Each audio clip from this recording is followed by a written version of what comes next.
شنوندگان عزیز، نشر نوبتی برنامه اطلاعاتی پیغام از تلویزیون سیمای شهر پنجکند تقدیم شماست.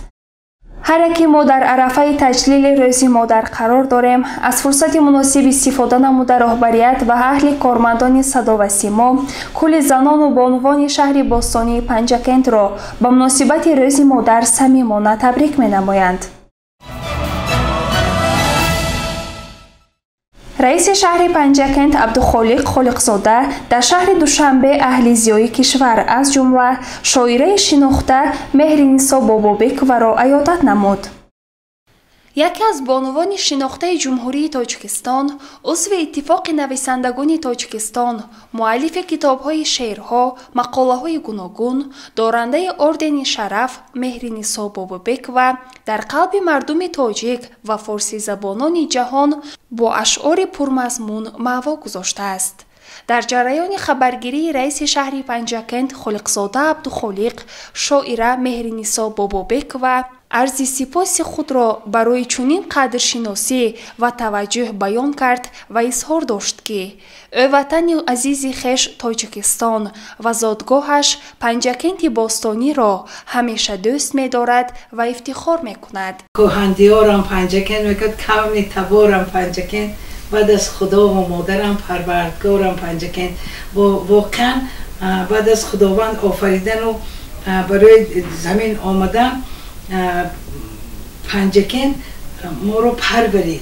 پنجکند با همون مردم خیلی خیلی با آداب خود، با دو هوای خیلی نرم و فارم و گوهرریز و گوهربارش، با همون مردم خیلی سربلند و عاطفه و با اراده و مردم خیلی خیلی سربلند و یعنی فروتن صبور.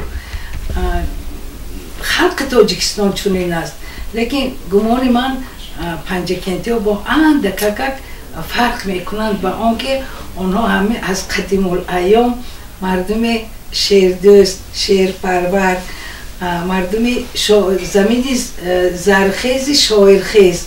واقعا در این ایام زیبای بهار که جشن فرخنده روز مادر تجلیل می شود، نقش شاعره محبوب ما مهرنیسا بابابک و در رشد ادبیات معاصر تاجیک خیلی کلان است. مهرنیسا بابابک و شاعر عضو اتفاق نویسندگان تاجیکستان 19 ینور سال 1950 در پنجکند به دنیا آمده است. سال 1972 دانشگاه ملی تاجیکستان را با اختصاص معلم فن‌های تاریخ و جمعیت شناسی ختم کرده است. به حیث محرر شعبه مجله فیروزه، متخصص کمیته کار با زنان و اویله نزد حکومت جمهوری تاجیکستان، مشاور جمعیت دوستی و روابط فرهنگی با ممالک خارجی و متخصص بنیاد سازمان ملل آید به دسترسی زنان به مالکیت کار کرده است. از ماه می سال 1996 رئیس بنیاد بین المللی خوبان پرسیگو می باشد. از سال 2015 تا سال 2021 عضو مجلس ملی مجلس عالی کشور بود. دارنده اردن شرف می باشد. امروز سیاستی که محترم پیشوای معظم ملت برای ما تلقین کردن ما باید عملی کنیم. یکی از همین که پیران سالا سابقه دارای نفرانی که در رشد و نموی هم ساحه اقتصادیات، هم اجتماعیات، هم فرهنگ، هم دیگر سمتایی که هستن سهم گذاشت حتما رفته یک عیادت کرده، یک صحبت کرده، از حال احوالشون خبر گرفته به همه قدر. همه راهبرش ما که آمدیم همینجا همون آماده حسابی همش به خاطر زحمت‌های شما، به خاطر مهنتاتون ما افتخار میکنیم شما. زنده باشید. یعنی اون ما از شما همین مهنتایی که کردید اما افتخار ما است. رئیس شهر پنجکند و هیئت همراهانش با مهر و صمیمیت خاصه شاعره شیرین زبان مهرنیسا بابابک را به روز مادر تبریک و مبارکباد نموده، برایشان زندگی چون بهار سبز و خرم و پروازهای بلند ایجادی را تمنا نمودند. گزارش صبرین اکرم و ورشا حسین صالحов.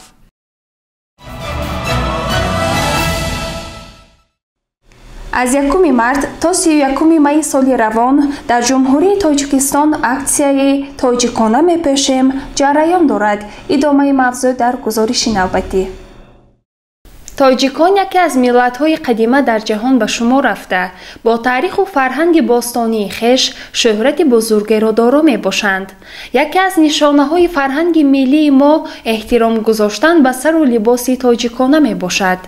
дар масири таърих либосҳои тоҷикона бо талаботи замони худ тағйир ёфт, вале асолати хешро гум накард. имрӯз ҷаҳониён ба либосҳои қадима ва муосири тоҷикон ки аз атласу адрас, чакан ва дигар матоҳо дӯхта шуданд, бо ҳавас нигоҳ мекунанд. дар доираи чорабиниҳои ҳукумати ҷумҳурии Тоҷикистон ҳар сол бо мақсади рӯй овардан ба либоси миллӣ фестивалҳои атласи тоҷик, чакан ва аксияҳои тоҷикона мепӯшем гузаронида мешавад. таърих гувоҳ аст ки зан модари тоҷик дар ҳама давру замон посдори оину анъанаҳои муқаддаси миллат маҳсуб гашта, яке аз нишонаҳои асосии фарҳангу тамаддуни миллат либоси миллии ӯст. либоси миллӣ тараннумгари фарҳанги волои миллат аст. мардуми моро дар навбати аввал аз рӯи либоспӯшиашон мешиносанд. либоси зебо инсонро боз ҳам зеботар ва шахсро дилкашу мафтункунанда менамояд. асосгузори сулҳу ваҳдати миллӣ, пешвои миллат, президенти ҷумҳурии Тоҷикистон муҳтарам Эмомалӣ Раҳмон дар чанд суханронияшон таъкид доштанд ки атласу адрасу чакан зеби бонуи тоҷик дорад. бубинед, мо солҳои аввале ки пешниҳод кардем ба эҳёи тамаддуну фарҳанги миллӣ, аммо сару либоси миллӣ чӣ қадар атласка ки фаромӯш шуда буд. мардуми мо мардуми ориёи табор ҳастем. мардуми мо хеле зебо аст. ин гул ба зебогии шумо намеарзад. шумо аз ин гул ба зебо ҳастед. бале, ҳамин аст. яъне мо дар ҳама, албатта ман мефаҳмам, дар ҳама вақт адрасу атласо ба бар кардан шояд дуруст нест. вақт, соат, дақиқа, ҷо, маҳал, маърака, чорабинии кор, дигар вай худша дорад, лекин дар рӯзҳои ҳатман ҷашнҳои фарҳанги миллиамон мо сар либоси миллӣ дошта бошем. ҳамин хел бояд бошад. чаро бегонапарастӣ кунем? фарҳанг танҳо як рақс кардану бо суруд хондани ин чи нест. мафҳуми васеъ дорад. ҳамин сари либос ҳам фарҳанг аст. ин маданият, ин фарҳанг, ин забон ҳама бо ҳам тавъам ҳастанд, бо ҳам як ҳастанд. миллатро ташаккул медиҳанд. мо бо либоси миллии худ ифтихор менамоем. бояд тазаккур дод ки либоси миллӣ муаррифгари халқу миллат ба шумор меравад. эҳтиром ба либоси миллӣ, расидан ба қадри арзишҳои миллӣ, ифодаи тамаддуни ҳар як кишвар аст. либоспӯшии тоҷикӣ бо такя, бо назокати хоси худ моро дар ҷодаи дарку шинохти арзишҳои воқеии миллату башарӣ пеш мебарад. бинобар ин имрӯз бояд дар рӯҳияи ватандӯстӣ, ифтихори миллӣ, худшиносию худогоҳӣ, тарбия намудани насли ҷавон, шукри истиқлоли ватану давлатро намудан, шукри суботу оромӣ ва барои ваҳдати ҷомеа талош доштан яке аз вазифаҳои муҳими ҷомеа бояд дониста шавад. тамошобинони азиз, барномаро идома медиҳем. зан ҳамчун қувваи созанда ва муҳим дар ҳаёти сиёсӣ, иқтисодӣ, иҷтимоию маънавии ҷомеа саҳмгузору пешбаранда мебошад. дар ин бора таваҷҷӯҳ намоед ба мусоҳибаи мо бо раиси кумитаи иҷроии ҳизби халқи демократии Тоҷикистон дар шаҳри Панҷакент, узви маҷлиси миллии маҷлиси олии ҷумҳурии Тоҷикистон Мурод Шукрзода. барои ҳар як инсон аз ҳама гавҳари қиматбаҳо ин модар аст. зеро модар офарандаи ҳаёт, зеби зиндагӣ ва маънои ҳаёт аст. маҳз модарон ҳастанд ки ин дунёи мо рангин асту инсон ба умед зиндагонӣ мекунад. барои пешрафти ҷомеа, барои зиндагии рангини мо, махсусан барои фарзандон, заҳматҳои модарон қадршаванда аст. бинобар ҳамин вазифаи имрӯзии ҷомеаи мо аз он иборат аст ки ба қадри зан, модар мо бояд бирасем, эҳтироми онҳоро дорем ва онҳо бояд сазовори дастгирии мо фарзандон бошанд. از نگاه من همچون مرد به زنان از آن عبارت است که برای زندگی که ما امروز داریم و پیش می رویم خدمت زن مادر خیلی بزرگ است. در همه مورد مادر ما رو تربیت می کنند، مادر ما رو با راه راست می برند و دعای نیکی مادر برای پیشرفت حیات ما روشنی بخش است. بنابراین امروز جامعه ما به قدر زن مادر می رسد.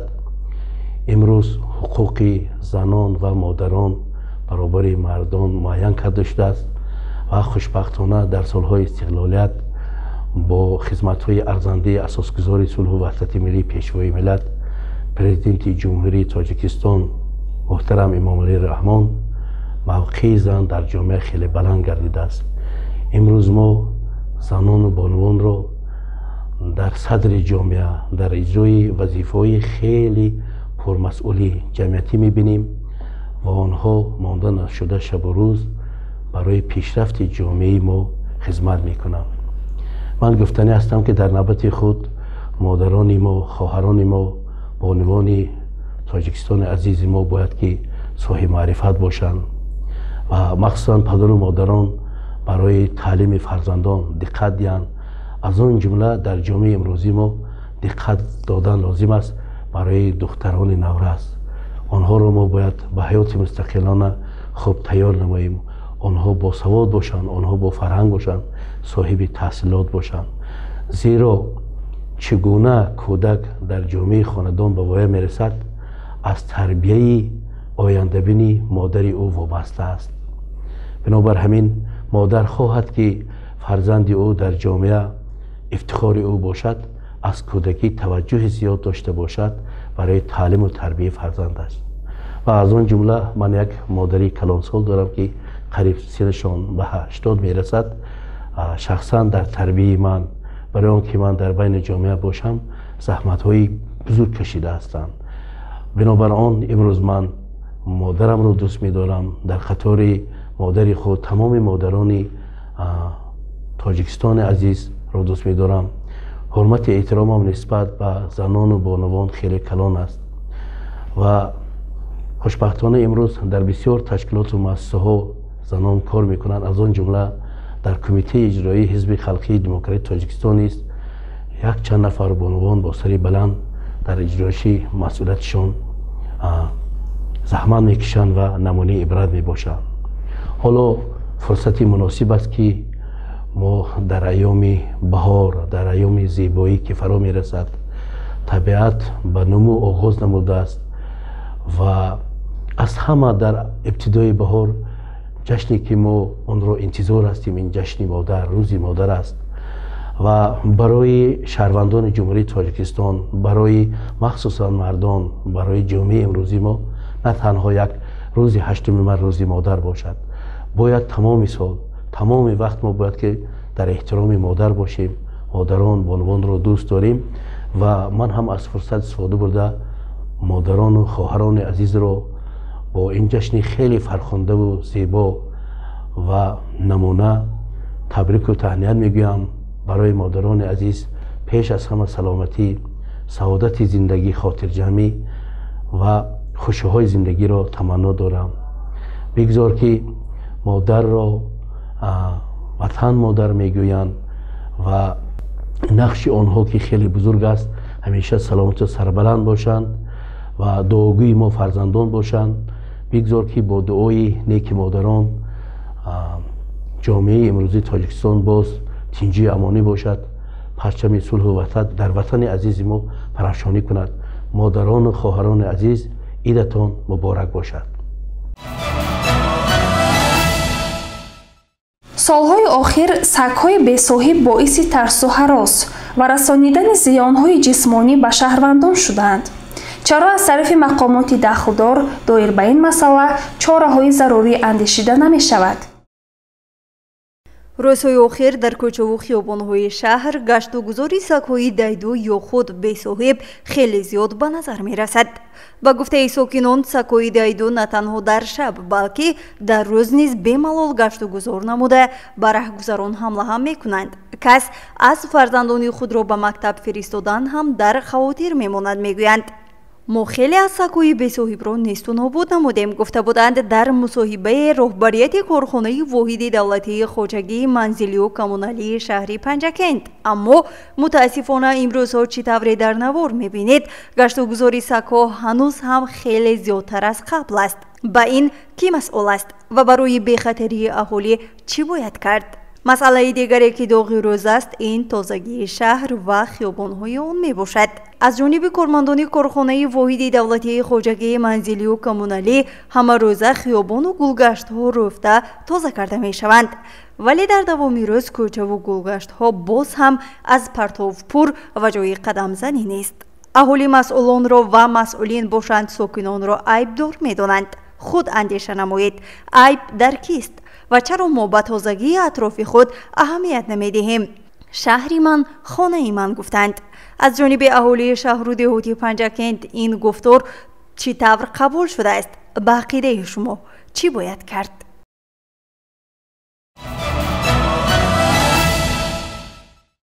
тамошобинони азиз, дар ҳамин ҷо барномаи иттилоотии пайғом ба анҷом мерасад. то барномаҳои навбатӣ саломату сарбаланд бошед. хайр.